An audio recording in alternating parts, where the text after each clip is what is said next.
នៅវិមានសន្តិភាពទីស្តីការនាយករដ្ឋមន្ត្រីព្រឹកថ្ងៃទី23ខែមិថុនាសម្ដេចអគ្គមហាសេនាបតីតេជោហ៊ុនសែននាយករដ្ឋមន្ត្រីនៃព្រះរាជាណាចក្រកម្ពុជាបានអនុញ្ញាតឲ្យលោកជំទាវ អេដា ឌិនលី ឯកអគ្គរដ្ឋទូតវិសាមញ្ញនិងពេញសមត្ថភាពនៃសាធារណរដ្ឋទូគីចូលជួបសម្ដែងការគួសមនិងជម្រាបលាក្នុងឱកាសដែលលោកជំទាវបញ្ចប់អាណត្តិបេសកកម្មការទូតនៅព្រះរាជាណាចក្រកម្ពុជាលោកជំទាវ អេដា ឌិនលី មានប្រសាសន៍គោរពសម្ដែងនៅអំណរគុណយ៉ាងជ្រាលជ្រៅបំផុតជូនចំពោះសម្ដេចតេជោនាយករដ្ឋមន្ត្រីដែលបានផ្ដល់មេដាយសហមេត្រីមហាសិរីវ័ត្រជូនដល់លោកជំទាវលោកជំទាវមានប្រសាសន៍បន្តថារយៈពេលជាង4ឆ្នាំនៃអាណត្តិបំពេញបេសកកម្មការទូតនៅព្រះរាជាណាចក្រកម្ពុជាបើទោះបីជាជំងឺ Covid-19 បានរាតត្បាតពិភពលោកជាង2ឆ្នាំកន្លងមកក៏ដោយក៏លោកជំទាវបានបំពេញការងារមួយចំនួនក្នុងការពង្រឹងនិងពង្រីកទំនាក់ទំនងពាណិជ្ជកម្មនិងនយោបាយរវាងប្រទេសទាំងពីរ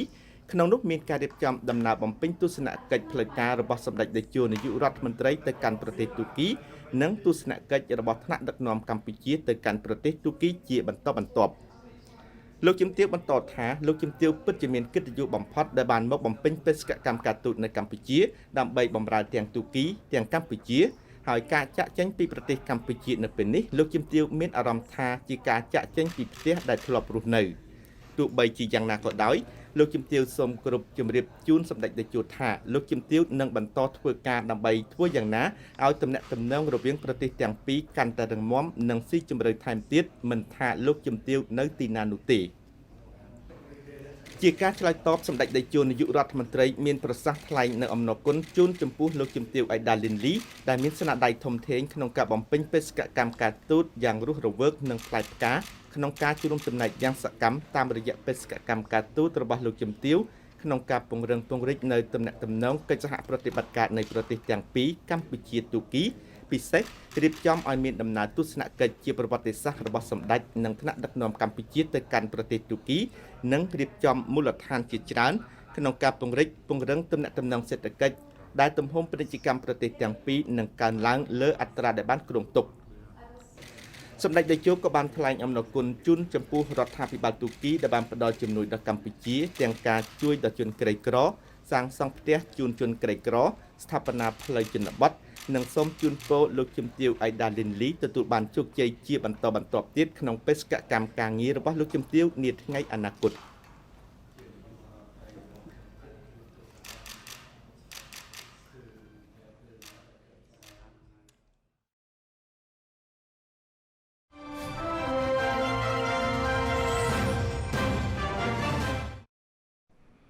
ទូរទស្សនិកជនជាតិទីគោរពនៅថ្ងៃនេះផងដែរសម្ដេចក្រឡាហោមសុខេងអញ្ជើញទទួលជួបពិភាក្សាការងារជាមួយអគ្គលេខាធិការនៃអង្គការសម្ព័ន្ធពិភពអ៊ីស្លាមនិងអនុញ្ញាតឲ្យ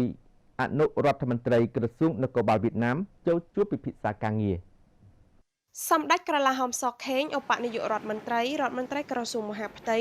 បានអញ្ជើញទទួលជួបពិភាក្សាការងារជាមួយឯកឧត្តមបណ្ឌិតមូហាម៉ាត់ ប៊ីន អាប់ឌុលការីម អលអ៊ីសាអគ្គលេខាធិការនៃអង្គការសម្ព័ន្ធពិភពអ៊ីស្លាមជាកិច្ចចាប់ផ្ដើមជំនួបពិភាក្សានាឱកាសនោះដែរសម្ដេចក្រឡាហោមសុខេងបានថ្លែងអំណរគុណដល់អង្គការដែលបានផ្ដល់កិច្ចសហការជាមួយកម្ពុជាកន្លងមកនិងបន្តទៀតក្នុងនោះរួមទាំងប្រទេសអារ៉ាប៊ីសាអូឌីតដែលបានទទួលយកពលករកម្ពុជាទៅបំពេញការងារសម្ដេចក្រឡាហោមសុខេងបានមានប្រសាសន៍លើកឡើងបន្តទៀតថាបើទោះបីជាកិច្ចសហប្រតិបត្តិការបច្ចុប្បន្នជាមួយអង្គការសម្ព័ន្ធពិភពអ៊ីស្លាមនៅមិនទាន់មានចំនួនច្រើនក្តីប៉ុន្តែសម្ដេចបានសម្ដែងក្តីសង្ឃឹមទៅថ្ងៃមុខកិច្ចសហប្រតិបត្តិការរវាងភាគីទាំងពីរនឹងកាន់តែមានការរីកចម្រើនថែមទៀតក្នុងរយៈពេលកន្លងមកសម្ដេចក៏បានធ្លាប់បានទទួលជួបឯកឧត្តមឯកអគ្គរដ្ឋទូតអារ៉ាប៊ីសាអូឌីតប្រចាំនៅកម្ពុជាដែលនៅក្នុងជំនួបនោះឯកឧត្តមឯកអគ្គរដ្ឋទូតបានអញ្ជើញសម្ដេចទៅបំពេញទស្សនកិច្ចដើម្បីបង្កើនកិច្ចសហប្រតិបត្តិការរវាងក្រសួងមហាផ្ទៃកម្ពុជានិងរាជរដ្ឋាភិបាលអារ៉ាប៊ីសាអូឌីតដោយសម្ដេចបានស្វាគមន៍និងថាការពន្យាពេលទស្សនកិច្ចនោះគឺដោយសារស្ថានភាព COVID-19 ជាការឆ្លើយតបឯកឧត្តមបណ្ឌិតមូហាម៉ាត់ bin Abdul Karim Al Isa អគ្គលេខាធិការអង្គការសម្ព័ន្ធពិភពអ៊ីស្លាមបានជម្រាបជូនសម្ដេចក្រឡាហោមថាឯកឧត្តមពិតជាមានភាពរីករាយយ៉ាងក្រៃលែងដែលបានមកបំពេញទស្សនកិច្ចនៅកម្ពុជាពិសេសឯកឧត្តមបានដឹងថាកម្ពុជាជាប្រទេសមានសុខដុមផ្នែកសាសនាមានការអត់ឱនយោគយល់អធ្យាស្រ័យឲ្យគ្នានិងមានការគោរពស្រឡាញ់គ្នាទៅវិញទៅមករួមទាំងសុខសន្តិភាពពេញលេញទូទាំងប្រទេសដែលទាំងអស់នេះពិតជាកើតចេញពីការយកចិត្តទុកដាក់របស់រាជរដ្ឋាភិបាលក្រោមការដឹកនាំប្រកបដោយគតិបណ្ឌិតដ៏ឈ្លាសវៃរបស់សម្ដេចអគ្គមហាសេនាបតីតេជោហ៊ុនសែននាយករដ្ឋមន្ត្រីនៃព្រះរាជាណាចក្រកម្ពុជាជាប្រមុខដឹកនាំនៅក្នុងដំណើរមកបំពេញទស្សនកិច្ចមកកាន់ព្រះរាជាណាចក្រកម្ពុជានាឱកាសនេះឯកឧត្តមក៏បានជួបជាមួយពលរដ្ឋខ្មែរជាសាសនិកអ៊ីស្លាមសម្ដេចព្រះសង្ឃរាជទាំងពីរគណៈនិងបានចូលជួបពិភាក្សាការងារនិងសម្ដែងការគួរសមជាមួយសម្ដេចអគ្គមហាសេនាបតីតេជោហ៊ុនសែនផងដែរឯកឧត្តមបន្តថាទោះបីពលរដ្ឋកាន់សាសនាអ៊ីស្លាមនៅកម្ពុជាមានភាគរយតិចតែពួកគាត់មានការយល់ដឹងនិងរស់នៅយ៉ាងស្រស់ស្រួលជាមួយពលរដ្ឋកាន់សាសនាផ្សេងទៀតឯកឧត្តមបានជម្រាបជូនបន្ថែមទៀតថាចំពោះឯកឧត្តមផ្ទាល់ក៏បានទទួលអនុសាសន៍ប្រកបដោយគតិបណ្ឌិតពីសម្ដេចអគ្គមហាសេនាបតីតេជោហ៊ុនសែននាយករដ្ឋមន្ត្រីអំពីការធ្វើឲ្យមានសុខដុមនីយកម្មខាងសាសនានៅកម្ពុជានិងបានបន្តថាការរស់នៅស្រស់ស្រួលគ្នានិងសុខដុមនីយកម្មសាសនានេះគឺជាការបង្ហាញឲ្យឃើញថាកម្ពុជាជាប្រទេសមានវប្បធម៌និងអរិយធម៌ដ៏ប្រពៃដែលឯកឧត្តមនឹងចែករំលែកទៅកាន់វេទិកាអន្តរជាតិឯកឧត្តមក៏បានបង្ហាញនៅក្តីសង្ឃឹមផងដែរថាសម្ដេចក្រឡាហោមនឹងបានអញ្ជើញបំពេញទស្សនកិច្ចនៅអារ៉ាប៊ីសាអូឌីតដើម្បីលើកកម្ពស់ទំនាក់ទំនងនិងកិច្ចសហប្រតិបត្តិការដ៏ល្អរវាងប្រទេសទាំងពីរជាពិសេសកិច្ចសហប្រតិបត្តិការលើវិស័យសន្តិសុខសម្ដេចក៏បានបង្ហាញពីការបដិញ្ញាចិត្តរបស់រាជរដ្ឋាភិបាលក្នុងការងារពាក់ព័ន្ធនឹងពលរដ្ឋខ្មែរអ៊ីស្លាមនិងបានថ្លែងអំណរគុណចំពោះអង្គការសម្ព័ន្ធពិភពអ៊ីស្លាមដែលបានផ្ដល់កិច្ចសហប្រតិបត្តិការជាមួយកម្ពុជាពិសេសបានជួយដល់ពលរដ្ឋខ្មែរអ៊ីស្លាមដោយឡែកនៅរសៀលថ្ងៃដដែលនោះដែរសម្ដេចក្រឡាហោមសខេងបានអនុញ្ញាតជូនឯកឧត្តមឧត្តមសេនីយ៍ឯកបំរុងលឿងតាមខ្វាំងអនុរដ្ឋមន្ត្រីក្រសួងនគរបាលវៀតណាមដឹកនាំប្រតិភូចូលជួបសម្ដែងការគួរសមក្នុងឱកាសបំពេញទស្សនកិច្ចនៅព្រះរាជាណាចក្រកម្ពុជានាវិមានរដ្ឋសភាជាតិសម្ដេចក្រឡាហោមសខេងបានលើកឡើងថាជាការពិតជំងឺ Covid-19 បានបង្កការរអាក់រអួលនិងការអាក់ខានដល់ការអនុវត្តយន្តការសហប្រតិបត្តិការមួយចំនួនរវាងក្រសួងទាំងពីរក្នុងរយៈពេល2ឆ្នាំកន្លងមកនេះក៏ប៉ុន្តែទោះបីជាយ៉ាងនេះក្តីថ្នាក់ដឹកនាំនៃក្រសួងទាំងពីរជាពិសេសគឺសម្ដេចផ្ទាល់ជាមួយឯកឧត្តមរដ្ឋមន្ត្រីក្រសួងនគរបាលវៀតណាមបានខិតខំស្វែងរកមធ្យោបាយជួបគ្នាតាមប្រព័ន្ធវីដេអូក្នុងរយៈពេលកន្លងមកដើម្បីធ្វើយ៉ាងណាបន្តរក្សានៅទំនាក់ទំនងនិងកិច្ចសហប្រតិបត្តិការល្អរវាងក្រសួងទាំងពីរសម្ដេចក្រឡាហោមសខេងក៏សូមយកឱកាសនេះថ្លែងអបអរសាទរចំពោះការប្រារព្ធព្រឹត្តិការណ៍កាលពីថ្ងៃទី20ខែមិថុនាកន្លងទៅនេះនៅទីតាំងកោះថ្ម X16 ដែលមានការអញ្ជើញចូលរួមពីប្រមុខរដ្ឋាភិបាលនៃប្រទេសទាំងពីរកម្ពុជានិងវៀតណាមជាទីតាំងប្រវត្តិសាស្ត្រនៃការចាប់ផ្ដើមដំណើរការឆ្ពោះទៅរកការតស៊ូក្នុងបុព្វហេតុនៃការរំដោះប្រទេសជាតិនិងប្រជាជនជាការឆ្លើយតបឯកឧត្តមឧត្តមសេនីយ៍ឯកបំរុងលឿងតាមខ្វាំងបានថ្លែងអំណរគុណយ៉ាងជ្រាលជ្រៅចំពោះសម្ដេចក្រឡាហោមដែលបានអនុញ្ញាតជូនគណៈប្រតិភូចូលជួបនាឱកាសនេះនិងបានសម្ដែងការគាំទ្រចំពោះប្រសាសន៍លើកឡើងរបស់សម្ដេចអំពីការខកខានក្នុងការអនុវត្តនៅយន្តការសហប្រតិបត្តិការរវាងក្រសួងទាំងពីរក្នុងរយៈពេលប្រមាណ2ឆ្នាំកន្លងមកដោយសារតែវិបត្តិនៃជំងឺ Covid-19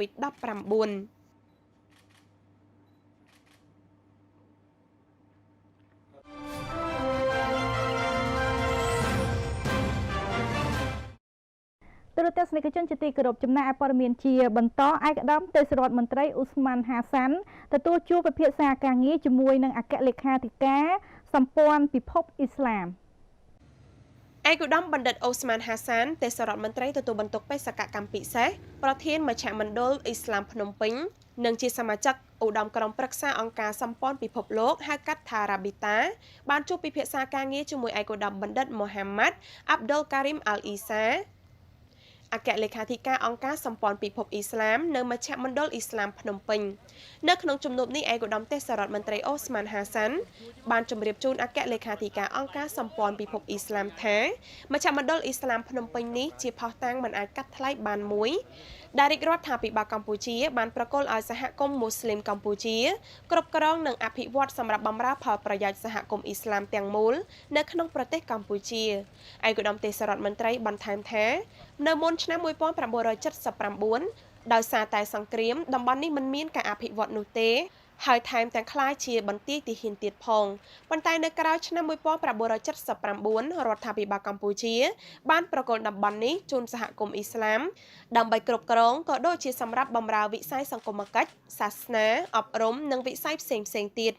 ឯកឧត្តមទេសរដ្ឋមន្ត្រីបានបន្ថែមថាក្រោមការដឹកនាំរបស់សម្ដេចតេជោហ៊ុនសែនសម្ដេចតែងតែយកចិត្តទុកដាក់ចំពោះបងប្អូនសាសនិកអ៊ីស្លាមនៅកម្ពុជាតាមរយៈការធ្វើឲ្យមានសុខដុមនីយកម្មជាតិសាសន៍និងសាសនានិងសេរីភាពនៃជំនឿព្រមទាំងការរស់នៅប្រកបដោយសុខដុមរមនាជាមួយសហគមន៍ភាគតិចដទៃទៀតដោយមិនមានការរើសអើងឡើយជាការឆ្លើយតបអគ្គលេខាធិការអង្គការសម្ព័ន្ធពិភពអ៊ីស្លាមឯកឧត្តមបណ្ឌិតមូហាម៉ាត់អាប់ឌុលការីមអាល់អ៊ីសាបានសម្ដែងនូវសេចក្តីរីករាយឥតឧបមាដែលក្នុងពេលបំពេញទស្សនកិច្ចនៅប្រទេសកម្ពុជាដែលឯកឧត្តមត្រូវបានទទួលស្វាគមន៍យ៉ាងកក់ក្ដៅជាទីបំផុតពីអិសរាជជនជាន់ខ្ពស់នៅកម្ពុជាឯកឧត្តមអគ្គលេខាធិការបានបន្ថែមថាឯកឧត្តមពិតជាមានសេចក្តីរំភើបនៅពេលបានដឹងនិងបានឃើញទីតាំងដ៏ស្អាតគឺមជ្ឈមណ្ឌលអ៊ីស្លាមភ្នំពេញត្រូវបានរដ្ឋាភិបាលកម្ពុជាប្រគល់ជូនសហគមន៍អ៊ីស្លាមនៅកម្ពុជាឯកឧត្តមបានបន្តថាឯកឧត្តមក៏មានក្តីសប្បាយរីករាយផងដែរនៅពេលឃើញស្ថានភាពបងប្អូនខ្មែរអ៊ីស្លាមនៅកម្ពុជាទទួលបានការយកចិត្តទុកដាក់ខ្ពស់ពីប្រមុខរដ្ឋាភិបាលកម្ពុជាដែលមិនមានការរើសអើងខាងសាសនាដែលធ្វើឲ្យខ្មែរអ៊ីស្លាមអាចរស់នៅយ៉ាងសុខសាន្តជាមួយសាសនាដទៃទៀតឯកឧត្តមបណ្ឌិតមូហាម៉ាត់អាប់ឌុលការីមអាល់អ៊ីសាបានសម្ដែងនូវការអបអរសាទរដល់បងប្អូនខ្មែរអ៊ីស្លាមកម្ពុជាក៏ដូចជាប្រជាជនកម្ពុជាទាំងអស់ដែលមានឋានៈដឹកនាំជាទីគោរពជាគំរូនិងមានភាពប្រកបនិយមនៅក្នុងការដឹកនាំកម្ពុជាឲ្យទទួលបានសុខសន្តិភាពស្ថិរភាពនិងការអភិវឌ្ឍសូមជម្រាបជូនថាឯកឧត្តមបណ្ឌិតមូហាម៉ាត់អាប់ឌុលការីមអាល់អ៊ីសាជាអគ្គលេខាធិការអង្គការសម្ព័ន្ធពិភពអ៊ីស្លាមនិងជាអតីតរដ្ឋមន្ត្រីក្រសួងយុតិធធម៌ប្រទេសអារ៉ាប៊ីសាអូឌីតបច្ចុប្បន្នជាទីប្រឹក្សាព្រះបរមរាជវាំងអារ៉ាប៊ីសាអូឌីតមានឋានៈស្មើរដ្ឋមន្ត្រីបានដឹកនាំគណៈប្រតិភូមកបំពេញទស្សនកិច្ចនៅកម្ពុជាចាប់ពីថ្ងៃទី20ដល់ថ្ងៃទី25ខែមិថុនាឆ្នាំ2022អង្គការសម្ព័ន្ធពិភពអ៊ីស្លាមជាអង្គការដ៏ធំមួយត្រូវបានបង្កើតឡើងនៅឆ្នាំ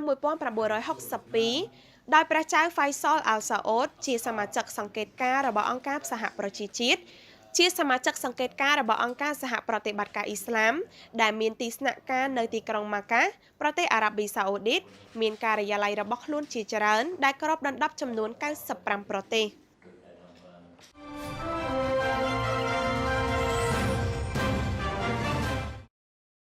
ប្រិយមិត្តទូរទស្សនិកជនជាទីគោរពនៅថ្ងៃនេះរដ្ឋមន្ត្រីក្រសួងព័ត៌មានឯកឧត្តមខៀវកញ្ញរិទ្ធរួមជាមួយឯកឧត្តមថោងខុនអញ្ជើញជាអធិបតីនៅក្នុងវេទិកាអ្នកសារព័ត៌មានក្នុងដំណើរឆ្ពោះទៅការប្រកួតកីឡាអាស៊ីអាគ្នេយ៍លើកទី32ឆ្នាំ2023វេទិកាអ្នកសារព័ត៌មានក្នុងដំណើរឆ្ពោះទៅកាន់ការប្រកួតកីឡាអាស៊ីអាគ្នេយ៍លើកទី32ឆ្នាំ2023នៅព្រះរាជាណាចក្រកម្ពុជាដែលរៀបចំឡើងដោយគណៈកម្មាធិការជាតិរៀបចំការប្រកួតកីឡាអាស៊ីអាគ្នេយ៍លើកទី32និងគណៈកម្មការព័ត៌មាននិងផ្សព្វផ្សាយបានធ្វើឡើងនៅព្រឹកថ្ងៃទី23ខែមិថុនាឆ្នាំ2022នាពហុកីឡាដ្ឋានជាតិមរតកដីជោក្រោមវត្តមានអញ្ជើញជាអធិបតីឯកឧត្តមខៀវកញ្ញរិទ្ធរដ្ឋមន្ត្រីក្រសួងព័ត៌មានឯកឧត្តមបណ្ឌិតថោងខុនរដ្ឋមន្ត្រីក្រសួងទេសចរនិងជាអនុប្រធានអចិន្ត្រៃយ៍ខេមសុខឯកឧត្តមផុសសុវណ្ណប្រតិភូរាជរដ្ឋាភិបាលកម្ពុជាទទួលបន្ទុកអគ្គនាយកព័ត៌មាននិងសោតទស្សន៍នៃក្រសួងព័ត៌មាននិងជាប្រធានគណៈកម្មការព័ត៌មាននិងផ្សព្វផ្សាយខេមសុខបានជម្រាបជូនថាវេទិកាអ្នកសារព័ត៌មាននាឱកាសនេះមានការអញ្ជើញចូលរួមពីពិធីករពិធីការនីអ្នកអត្ថាធិប្បាយនិងអ្នកសរសេរព័ត៌មានកីឡានិងប្រធានមន្ទីរព័ត៌មានរាជធានីខេត្តចំនួន5ដែលពាក់ព័ន្ធព្រឹត្តិការណ៍កីឡាដើម្បីត្រៀមខ្លួនក្នុងដំណើរឆ្ពោះទៅរកការប្រកួតកីឡាអាស៊ីអាគ្នេយ៍លើកទី32 ឆ្នាំ2023ដែលកម្ពុជាធ្វើជាម្ចាស់ផ្ទះទន្ទឹមនេះក៏ផ្ដល់ឱកាសពង្រឹងទំនាក់ទំនងកិច្ចសហការរវាងប្រព័ន្ធផ្សព្វផ្សាយដើម្បីលើកកម្ពស់ផ្សព្វផ្សាយកីឡាជាប្រវត្តិសាស្ត្ររបស់កម្ពុជាតាមរយៈនេះគណៈកម្មការព័ត៌មាននិងផ្សព្វផ្សាយនឹងរៀបចំវគ្គបណ្ដុះបណ្ដាលសិក្ខាសាលាដល់អ្នកសារព័ត៌មានអំពីកីឡាស៊ីហ្គេមនិងនីតិវិធីក្បួនខ្នាតនៃការប្រកួតនីមួយៗផងដែរនៅក្នុងឱកាសនោះក៏មានការធ្វើបទបង្ហាញស្ដីពីកញ្ចប់ទស្សនកិច្ចពហុកីឡដ្ឋានជាតិមរតកដៃជោដោយឯកឧត្តមជួនជ័យសត្យាប្រធាននាយកដ្ឋានជំរុញទេសចរក្នុងស្រុកនៃក្រសួងទេសចរជាមួយគ្នានេះដែរលោកមានវ៉ាន់ដេតប្រធាននាយកដ្ឋានបណ្ដុះបណ្ដាលជំនាញវិជ្ជាជីវៈទេសចរបានធ្វើបទបង្ហាញស្ដីអំពីសៀវភៅមគ្គុទេសក៍សម្រាប់ពហុកីឡដ្ឋានជាតិមរតកដៃជោឯកឧត្តមវត្តចម្រើនអគ្គលេខាធិការគណៈកម្មាធិការជាតិរៀបចំការប្រកួតកីឡាអាស៊ីអាគ្នេយ៍លើកទី32ឆ្នាំ2023បានបង្ហាញពីដំណើរការរៀបចំព្រឹត្តិការណ៍កីឡាស៊ីហ្គេមលើកទី32ឆ្នាំ2023នៅកម្ពុជាដែលបានស្នើដល់ប្រព័ន្ធផ្សព្វផ្សាយឃ្លាសំខាន់ៗប្រើពេលបំផុសផ្សព្វផ្សាយឲ្យសាធារណជនបានដឹងនិងត្រៀមខ្លួនចូលរួមទាំងអស់គ្នាក្នុងព្រឹត្តិការណ៍ប្រកួតកីឡាអាស៊ីអាគ្នេយ៍ស៊ីហ្គេមលើកទី32ចាប់ពីថ្ងៃទី5ដល់ថ្ងៃទី17ខែឧសភាឆ្នាំ2023ព្រឹត្តិការណ៍ប្រកួតកីឡាអាស៊ានប៉ារ៉ាហ្គេមលើកទី12ចាប់ពីថ្ងៃទី3ដល់ថ្ងៃទី9ខែមិថុនាឆ្នាំ2023ចូលរួមយុទ្ធនាការឆ្ពោះទៅស៊ីហ្គេមអាស៊ានប៉ារ៉ាហ្គេមឆ្នាំ2023យុទ្ធនាការទី1កីឡារស់នៅក្នុងសន្តិភាពទី2ប្រជាជនម្នាក់លេងកីឡាមួយមុខអស់មួយជីវិតទី3កម្ពុជាស្អាតទី4កម្ពុជាកាត់បន្ថយគ្រោះថ្នាក់ចរាចរណ៍និងកាត់បន្ថយឥទ្ធិពលគ្រឿងញៀនមរតក SEA Games Legacy កម្ពុជាជាស្ថាបនិក CP Game ឆ្នាំ1959កម្ពុជារងចាំនឹងសុបិន64ឆ្នាំទើបតែសម័យតេជោសែនទើបធ្វើជាម្ចាស់ផ្ទះកម្ពុជាមានឱកាសបង្ហាញសក្តានុពលជាតិសក្តានុពលសេដ្ឋកិច្ចវប្បធម៌ទេសចរលើឆាកអន្តរជាតិឯកឧត្តមបណ្ឌិតថងខុនបានមានប្រសាសន៍លើកឡើងថាព្រឹត្តិការណ៍កីឡាស៊ីហ្គេមដែលកម្ពុជាធ្វើជាម្ចាស់ផ្ទះនៅឆ្នាំ2023គឺនៅសល់តែ316ថ្ងៃទៀតប៉ុណ្ណោះមហាព្រឹត្តិការណ៍កីឡាមួយដែលកម្ពុជាយើងរងចាំអស់រយៈពេល64ឆ្នាំមកហើយនឹងឈានមកដល់ដូច្នេះឯកឧត្តមបណ្ឌិតថងខុនបានស្នើដល់ស្ថានីយ៍វិទ្យុនិងទូរទស្សន៍ក៏ដូចជាប្រព័ន្ធផ្សព្វផ្សាយទាំងអស់ផលិតជាស្ពតខ្លីៗដោយឲ្យពិធីករពិធីការនីនិយាយក្នុងកម្មវិធីរបស់ខ្លួនដូចជាអបអរសាទរដំណើរឆ្ពោះទៅកាន់កីឡាស៊ីហ្គេមនិងប៉ារ៉ាហ្គេមឆ្នាំ2023កីឡារស់ក្នុងសុខសន្តិភាពកម្ពុជាស្អាតជាដើមដើម្បីបំផុសឲ្យប្រជាជនកម្ពុជាម្នាក់លេងកីឡាម្នាក់ហើយរួមគ្នាឆ្ពោះទៅកាន់កីឡាស៊ីហ្គេមប្រកបដោយភាពរីករាយនិងទទួលបានជោគជ័យដើម្បីបង្ហាញនិងឲ្យពិភពលោកបានស្គាល់ប្រទេសកម្ពុជាកាន់តែច្បាស់តាមរយៈកីឡានេះឯងឯកឧត្តមរដ្ឋមន្ត្រីខៀវកញ្ញរិទ្ធមានប្រសាសន៍លើកឡើងថាកាលពីមុនគេស្គាល់ប្រទេសកម្ពុជាតាមរយៈអង្គរវត្តនិងប៉ុលពតប៉ុន្តែឥឡូវនេះសម្រាប់ព្រឹត្តិការណ៍កីឡាស៊ីហ្គេមបានធ្វើឲ្យមានការផ្លាស់ប្ដូរច្រើនតាមរយៈកីឡាដែលបានចេញទៅប្រកួតនៅក្រៅប្រទេសនៅពេលកីឡាករម្នាក់ឈ្នះមេដាយមាសមួយគឺប្រទេសជាតិយើងទាំងមូលដែលឈ្នះដូច្នេះការចូលរួមរបស់សារព័ត៌មានទាំងអស់គឺមានសារៈសំខាន់ណាស់ក្នុងការផ្សព្វផ្សាយពីដំណើរការងារត្រៀមឆ្ពោះទៅព្រឹត្តិការណ៍កីឡាស៊ីហ្គេមនាឆ្នាំ2023ហើយកិច្ចការថតផ្សព្វផ្សាយពីកីឡានេះដែរក្រសួងព័ត៌មានបានបញ្ជូនគណៈប្រតិភូនិងក្រុមការងារបច្ចេកទេសទៅធ្វើការដកស្រង់បទពិសោធន៍រួចមកហើយនៅប្រទេសវៀតណាមដែលកាលពីខែកន្លងមកនេះដែលវៀតណាមធ្វើជាម្ចាស់ផ្ទះកីឡាស៊ីហ្គេមលើកទី31តាមរយៈដែលអ្វីដែលជាបទពិសោធន៍ទទួលបានហើយនឹងមានការប្រជុំជាមួយបណ្ដាទូរទស្សន៍ទាំងអស់ដើម្បីរៀបចំផ្ដុំនៅសម្ភារៈបរិក្ខារបច្ចេកទេសដើម្បីថតផ្សាយគ្រប់សកម្មភាពកីឡាទាំងអស់ក្រៅពីថតជាវីដេអូទុកជាឯកសារក៏មានថតរូបជារូបសញ្ញារូប fake ដែលទាមទារកម្លាំងច្រើនក្នុងនោះក្រសួងព័ត៌មានក្រុងនឹងជ្រើសរើសយកកម្លាំងស្ម័គ្រចិត្តដែលជាយុវជនចូលចិត្តថតរូបដើម្បីចូលរួមថតក្នុងព្រឹត្តិការណ៍កីឡាស៊ីហ្គេមឯកឧត្តមខៀវកញ្ញរិទ្ធស្នើដល់ប្រព័ន្ធផ្សាយវិទ្យុទូរទស្សន៍និងសារព័ត៌មានថតអ្នកដែលទទួលបានមេដាយកាលពីការប្រកួតនៅប្រទេសវៀតណាមកាលពីពេលកន្លងមកដើម្បីបង្ហាញពីបទពិសោធន៍ផ្ទាល់ខ្លួននិងថតកីឡាករដែលមានសក្តានុពលឈានទៅយកមេដាយដើម្បីលើកទឹកចិត្តដល់កីឡាករកីឡាការិនីដែលបានប្រឹងប្រែងហ្វឹកហាត់ថតពីសកម្មភាពរបស់គ្រូបង្វឹកជាដើមដូច្នេះសម្រាប់ស៊ីហ្គេមដែលកម្ពុជាធ្វើជាម្ចាស់ផ្ទះបានបង្ហាញពីសក្តានុពលកីឡាបង្ហាញពីសន្តិភាពនៅកម្ពុជានិងបង្ហាញពីសក្តានុពលរីកចម្រើនរបស់សារព័ត៌មានកម្ពុជាដែលមានយុវជនប្រកបដោយសក្តានុពល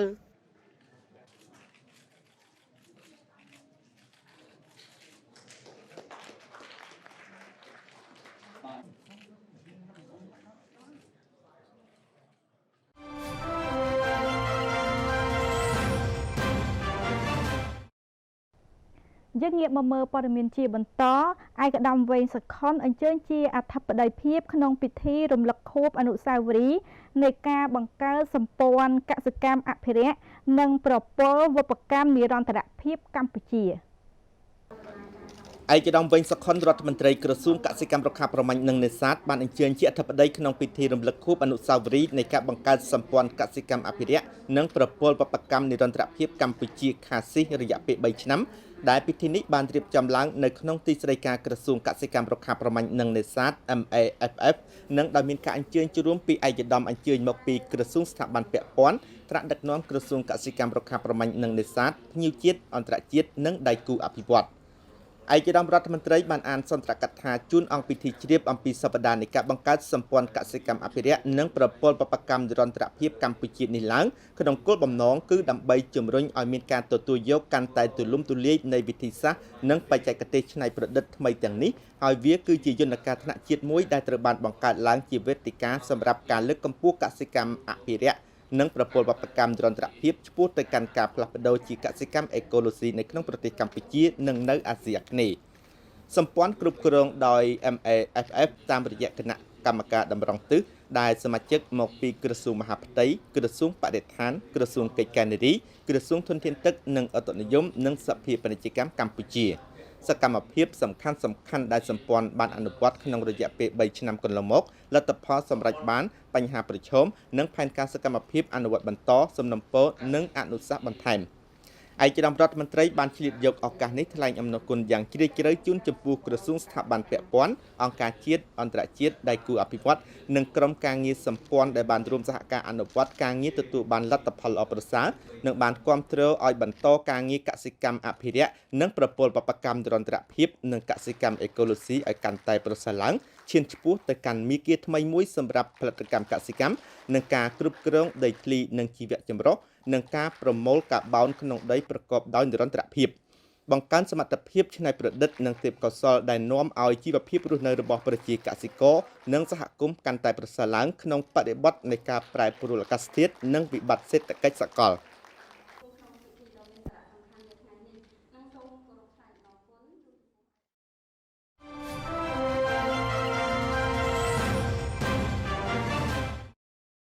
សហព័ន្ធស្រូវអង្ករកម្ពុជានៅថ្ងៃទី23ខែមិថុនាឆ្នាំ2022នេះបានសម្ពោធម៉ាកអង្ករសមូហភាព SKO នៃពូជស្រូវក្រអូប01និងម៉ាកអង្ករសមូហភាព DSMK នៃពូជស្រូវដំណើបស្បៃមង្គលនិងវេទិកាពិភាក្សាការពង្រឹងខ្សែសង្វាក់តម្លៃស្រូវនិងការលើកកម្ពស់ជីវភាពកសិករខ្នាតតូចក្រោមអធិបតីភាពឯកឧត្តមប៉ាន់សូរស័ក្តិរដ្ឋមន្ត្រីក្រសួងពាណិជ្ជកម្មនាសន្តាគារ Sofitel ភ្នំពេញភូកេត្រារាជធានីភ្នំពេញគោលបំណងនៃការចុះឈ្មោះនិងការបង្កើតម៉ាកសមូហភាពសម្រាប់ SKO និង DSMK គឺបង្កើតអត្តសញ្ញាណអង្ករក្រអូបនិងអង្ករដំណើបកម្ពុជាដើម្បីប្រកួតប្រជែងជាមួយអង្ករក្រអូបស្រដៀងគ្នានៃប្រទេសផលិតអង្ករក្រអូបផ្សេងទៀតបង្កើនការលក់អង្ករក្រអូបពូជស្រូវសែនក្រអូបនិងអង្ករដំណើបពូជស្រូវដំណើបស្បៃមង្គលនៅលើទីផ្សារអន្តរជាតិដើម្បីនាំយកម៉ាកអង្ករក្រអូបប្រណិតអង្ករក្រអូបកម្ពុជានិងអង្ករដំណើបទៅកាន់ទីផ្សារអន្តរជាតិឲ្យកាន់តែកើនឡើងថែមទៀតនិងបង្កើនតម្លៃអង្ករក្រអូបនិងអង្ករដំណើបជូនកសិករកម្ពុជាឯកឧត្តមប៉ាន់សុរស័ក្តិបានថ្លែងថាក្នុងនាមក្រសួងពាណិជ្ជកម្មសូមអបអរសាទរនិងកោតសរសើរដោយស្មោះសរដល់ថ្នាក់ដឹកនាំនិងសមាជិកសមាជិកាទាំងអស់នៃសហព័ន្ធស្រូវអង្ករកម្ពុជាដែលបានសម្រេចលើការរៀបចំម៉ាកអង្ករទាំងពីរនេះបន្ថែមលើម៉ាកអង្ករក្រអូបប្រណិតដែលបានចុះបញ្ជីរួចមកហើយនេះសបញ្ជាក់ឲ្យឃើញថាការរីកចម្រើនមួយផ្នែកទៀតនៃការអភិវឌ្ឍលើវិស័យស្រូវអង្ករកម្ពុជាចាប់តាំងពីការរៀបចំគ្រាប់ពូជរហូតដល់ទីផ្សារជាមួយគ្នានេះឯកឧត្តមរដ្ឋមន្ត្រីបានលើកឡើងថាពូជស្រូវសែនក្រអូបបាននឹងកំពុងដើរតួនាទីយ៉ាងសំខាន់ក្នុងការនាំចេញហើយពូជស្រូវប្រភេទនេះជាប្រភេទពូជស្រូវមិនប្រកាន់រដូវដែលធ្វើឲ្យកសិករអាចដាំដុះបានរហូតដល់ទៅ3ដងក្នុងមួយឆ្នាំស្របពេលដែលការរីកចម្រើនផ្នែកប្រព័ន្ធធារាសាស្ត្របាននឹងកំពុងសាងសង់យ៉ាងខ្វាត់ខ្វែងពូជស្រូវសែនក្រអូបនេះជាជម្រើសមួយថ្មីសម្រាប់កសិករនិងអ្នកនាំចេញក្នុងការប្រកួតប្រជែងជាមួយអង្ករក្រអូបប្រទេសផ្សេងទៀត បើតាមលោកអុកញ៉ាហ៊ុនឡាក់ប្រធានក្រុមប្រឹក្សាភិបាលសហព័ន្ធស្រូវអង្គរកម្ពុជាត្រឹមសប្តាហ៍ទី3ខែមិថុនាឆ្នាំ2022កម្ពុជាបាននាំចេញអង្ករគ្រប់ប្រភេទទៅកាន់ទីផ្សារអន្តរជាតិតាមរយៈក្រុមហ៊ុនចំនួន53បានអង្ករចំនួនប្រមាណជាង31,000 តោនដែលគិតជាទឹកប្រាក់មានចំនួន$191 លានសហរដ្ឋអាមេរិកដែលក្នុងនោះអង្ករក្រអូបប្រណិតបានចំនួន41កណ្ដកសញ្ញា 62% អង្ករក្រអូបសែនក្រអូបបានចំនួន22កណ្ដកសញ្ញា 42% អង្ករសចំនួន33កណ្ដកសញ្ញា 12% អង្ករចំហុយ1កណ្ដកសញ្ញា 42% និងអង្ករសេរីរាង្គចំនួន1កណ្ដកសញ្ញា 42%លោកអុកញ៉ាហ៊ុនឡាក់បានបញ្ជាក់ថាការនាំចេញនេះមានកំណើនចំនួន21កណ្ដកសញ្ញា 73% បើធៀបទៅនឹងរយៈពេលដូចគ្នានៅឆ្នាំ2021ហើយលោកសង្ឃឹមនឹងជឿជាក់ថាតាមរយៈម៉ាកសមូហភាពថ្មីនឹងជួយជំរុញដល់ការនាំចេញឲ្យកាន់តែច្រើនឡើងថែមទៀតតាមការព្យាករណ៍របស់សហព័ន្ធស្រូវអង្ករកម្ពុជាការនាំចេញនៅក្នុងឆ្នាំ2022នេះអាចសម្រេចបានក្នុងរង្វង់70ទៅ75,000 តោនដែលមានកំណើនជាង10,000 តោនបើធៀបទៅនឹងរយៈពេលដូចគ្នាក្នុងឆ្នាំ2021ចំពោះការនាំស្រូវក្នុងរយៈពេល5ខែនៃឆ្នាំ2022នេះដែរកម្ពុជាបាននាំចេញស្រូវសរុបចំនួន$1,698,908 តោនដែលគិតជាទឹកប្រាក់មានចំនួន$391 លាន$69 អាមេរិកដែលមានការកើនឡើងចំនួន4កណ្ដកសញ្ញា 5% ស្មើនឹង$78,535 តោនបើធៀបទៅនឹងរយៈពេលដូចគ្នានៃឆ្នាំ2021សូមបញ្ជាក់ថាក្រោមកិច្ចឧបត្ថម្ភហិរញ្ញវត្ថុក្រសួងការបរទេសនិងពាណិជ្ជកម្មប្រទេសអូស្ត្រាលីតាមរយៈកម្មវិធីខ្សែសង្វាក់តម្លៃកសិកម្មកម្ពុជាអូស្ត្រាលីនិងការចូលរួមបដិភាគរបស់សហព័ន្ធស្រូវអង្ករកម្ពុជាលើផ្នែកអនុវត្តស្រែបង្ហាញដំណើរពិសោធន៍និងជ្រើសរើសតាមវិធីសាស្ត្រជំរើសឯកតៈដោយអ្នកវិទ្យាសាស្ត្រស្រូវអង្ករនៃវិទ្យាស្ថានស្រាវជ្រាវនិងអភិវឌ្ឍវិស័យកសិកម្មកម្ពុជាត្រូវបានកំណត់ឡើងហើយនៅចុងឆ្នាំ2019គណៈកម្មាធិការបញ្ចេញពូជស្រូវនៃក្រសួងកសិកម្មរុក្ខាប្រមាញ់និងនេសាទបានកំណត់ឲ្យប្រើប្រាស់និងបញ្ចេញជាផ្លូវការដោយកំណត់ឈ្មោះថាសែនក្រអូប01ជាពូជស្រូវក្រអូបជាប្រភេទពូជស្រូវស្រាលមិនប្រកាន់រដូវដែលអាចឲ្យកសិករដាំដុះគ្រប់រដូវកាលដែលមានរយៈពេលត្រឹមតែ110ទៅ115ថ្ងៃតែប៉ុណ្ណោះ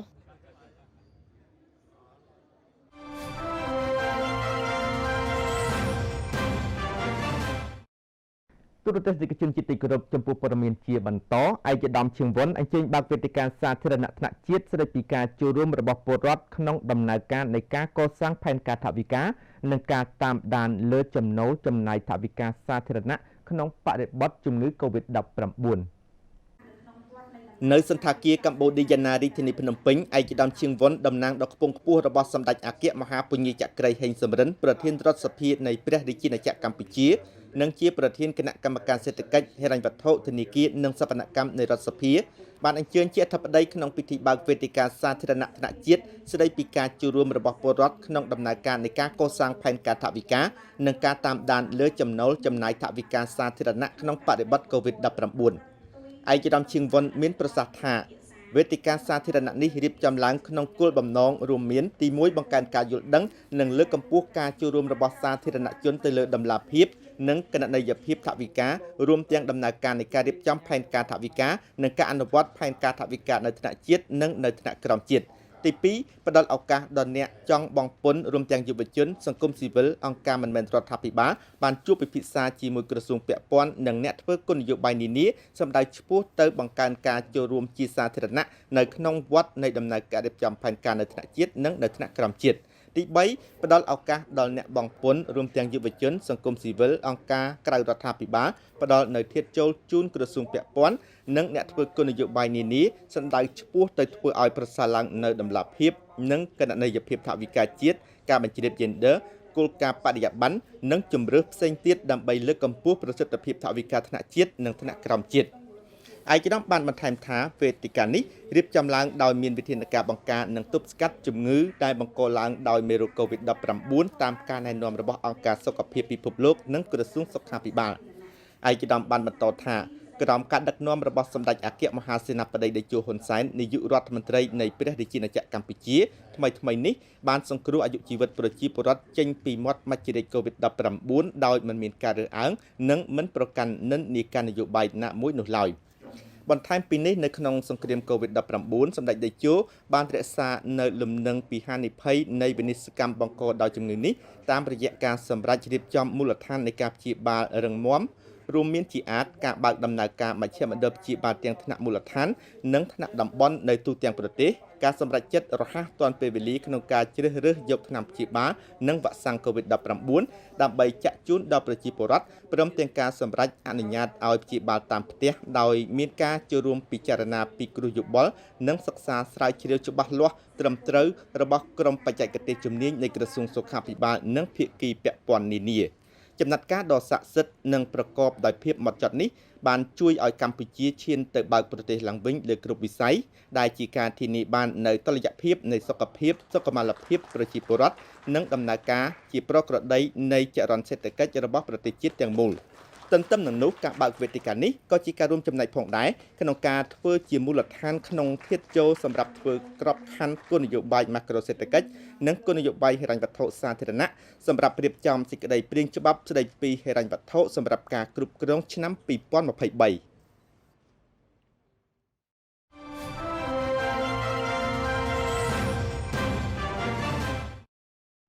ទូរទស្សនិកជនជាទីគោរពឯកឧត្តមឈិនកេតនាដឹកនាំកិច្ចប្រជុំត្រៀមលក្ខណៈរៀបចំពិធីបុណ្យរុក្ខទិវា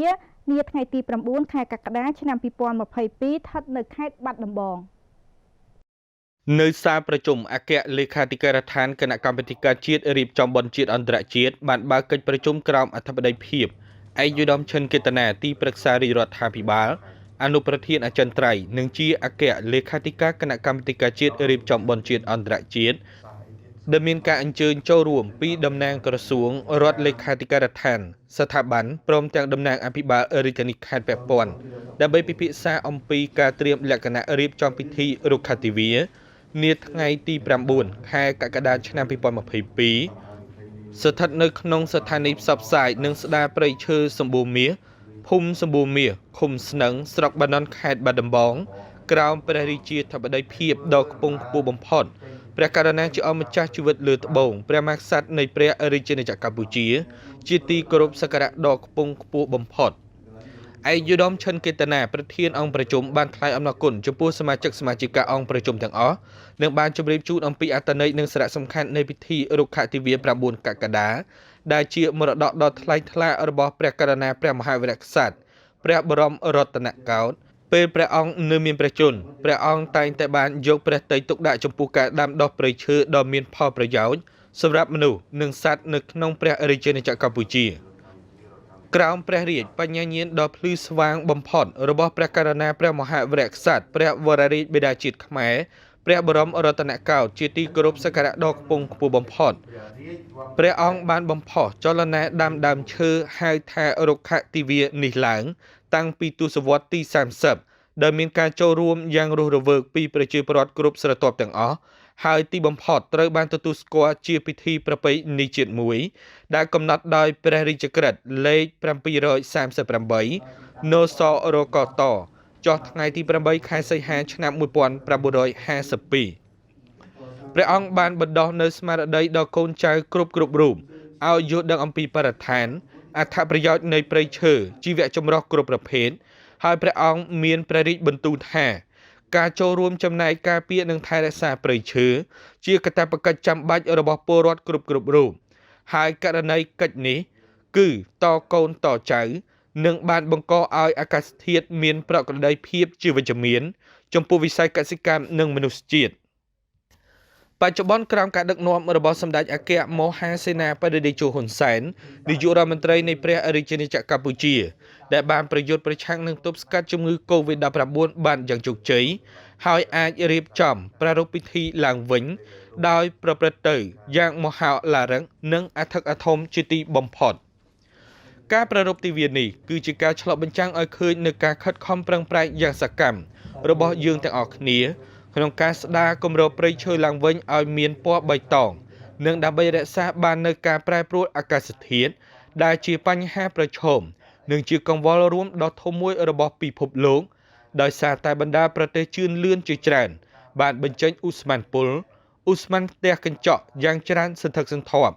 ក្នុងនោះកម្ពុជានិងបណ្ដាប្រទេសកំពុងអភិវឌ្ឍដទៃទៀតបាននឹងកំពុងរងគ្រោះយ៉ាងខ្លាំង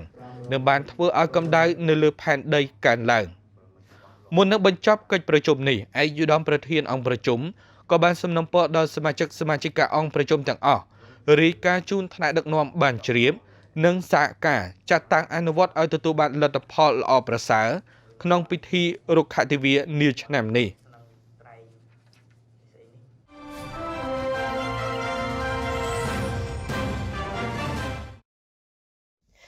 នាព្រឹកថ្ងៃទី23ខែមិថុនាឆ្នាំ2022ឯកឧត្តមភុកសវណ្ណរិទ្ធរដ្ឋលេខាធិការក្រសួងឧស្សាហកម្មវិទ្យាសាស្ត្របច្ចេកវិទ្យានិងនវានុវត្តន៍និងជាប្រធានក្រុមការងាររាជរដ្ឋាភិបាលចុះមូលដ្ឋានស្រុកថ្ពងខេត្តកំពង់ស្ពឺបានអញ្ជើញជាអធិបតីក្នុងវេទិកាសាធារណៈនៅវត្តត្រពាំងត្រោកឃុំ8មុំស្រុកថ្ពងខេត្តកំពង់ស្ពឺដែលមានប្រជាពលរដ្ឋចូលជិត100នាក់វេទិកាសាធារណៈនេះក៏មានការអញ្ជើញចូលរួមពីឯកឧត្តមលោកជំទាវលោកស្រីជាអនុប្រធាននិងជាសមាជិកក្រុមការងារព្រមទាំងមន្ត្រីជំនាញនៃបណ្ដាមន្ទីរជុំវិញខេត្តនៅក្នុងវេទិកាសាធារណៈនេះឯកឧត្តមភុកសវណ្ណរិទ្ធបានមានប្រសាសន៍បញ្ជាក់ថាដោយទទួលបានសំណូមពរនិងបញ្ហាចំនួន5ពីអង្គវេទិកាសាធារណៈនោះសំណូមពរនិងបញ្ហាចំនួន5របស់បងប្អូនប្រជាពលរដ្ឋក្រុមការងារបានធ្វើការបំភ្លឺនិងដោះស្រាយភ្លាមៗនៅនឹងកន្លែងក្នុងនោះរួមមានទី1ប្រជាពលរដ្ឋភូមិថ្នល់តតឹងបានស្នើសុំរដ្ឋបាលព្រៃឈើកាត់ជ្រឿលដីដែលប្រជាពលរដ្ឋកំពុងអាស្រ័យផលនៅខាងលិចភ្នំខ្ទង់ទៅឲ្យពួកគាត់គ្រប់គ្រងបន្តទន្ទឹមនឹងនេះប្រជាពលរដ្ឋក៏បានស្នើសុំរដ្ឋបាលព្រៃឈើផ្ដល់ដីទទឹង 2.5 ម៉ែត្របណ្ដោយប្រហែល200ម៉ែត្រសម្រាប់ធ្វើផ្លូវនៅកន្លែងដែលរដ្ឋបាលព្រៃឈើបានកែប្រឡាយធ្វើព្រំប្រទល់ដីជាមួយគ្នានេះប្រជាពលរដ្ឋភូមិថ្នល់តតឹងក៏បានលើកឡើងជាសំណួរថាតើហេតុអ្វីរថយន្តបុកគោនៅពេលយប់ហើយលើកគោដាក់រថយន្តដឹកទៅបាត់ទៀតទី2តើតំណាងរាស្ត្រជាអ្វីតើគាត់ធ្វើអ្វីខ្លះជូនរាស្ត្រទី3ស្នើសុំចេញប្លង់រឹងឲ្យប្រជាជនឲ្យបានលឿនទី4ស្នើសុំផ្លូវក្រាលកៅស៊ូមួយខ្សែពីភូមិត្រពាំងក្រើនទៅភូមិថ្នល់តតឹងប្រវែង 5,600 ម៉ែត្រនិងទី5មានបុគ្គលមួយរូបបានបិទផ្លូវចេញចូលរបស់ប្រជាពលរដ្ឋនៅភូមិត្រពាំងត្រោកនៅក្នុងឱកាសនេះបន្ទាប់ពីក្រុមការងារនៃអង្គវេទិកាសាធារណៈបានបំភ្លឺនិងធ្វើការដោះស្រាយបញ្ហាជូនប្រជាពលរដ្ឋបានរួចរាល់ឯកឧត្តមរដ្ឋលេខាធិការក្រសួងឧស្សាហកម្មវិទ្យាសាស្ត្របច្ចេកវិទ្យានិងនវានុវត្តន៍និងជាប្រធានក្រុមការងាររាជរដ្ឋាភិបាលចុះមូលដ្ឋានស្រុកថ្ពងខេត្តកំពង់ស្ពឺបានផ្សព្វផ្សាយផងដែរពីសភាពការបច្ចុប្បន្នរួមមានជាអាចការឆ្លងនិងការការពារជំងឺ COVID-19 និងការរាតត្បាតរបស់ជំងឺនេះនៅជុំវិញពិភពលោកនៅក្នុងឱកាសនេះដែរឯកឧត្តមភុកសវណ្ណរិទ្ធបានអំពាវនាវឲ្យប្រជាពលរដ្ឋទៅចាក់វ៉ាក់សាំងបង្ការជំងឺ COVID-19 ដល់មូលដ្ឋាននិងដុសជំរុញនិងស្នើសុំឲ្យប្រជាពលរដ្ឋជៀសឲ្យឆ្ងាយពីគ្រឿងញៀនជាពិសេសត្រូវគោរពច្បាប់ចរាចរណ៍ឲ្យបានម៉ឺងម៉ាត់ដើម្បីការពារទ្រព្យសម្បត្តិនិងអាយុជីវិតរបស់យើងនិងក្រុមគ្រួសារយើងជាពិសេសត្រូវការពារខ្លួនពីជំងឺគ្រុនឈាម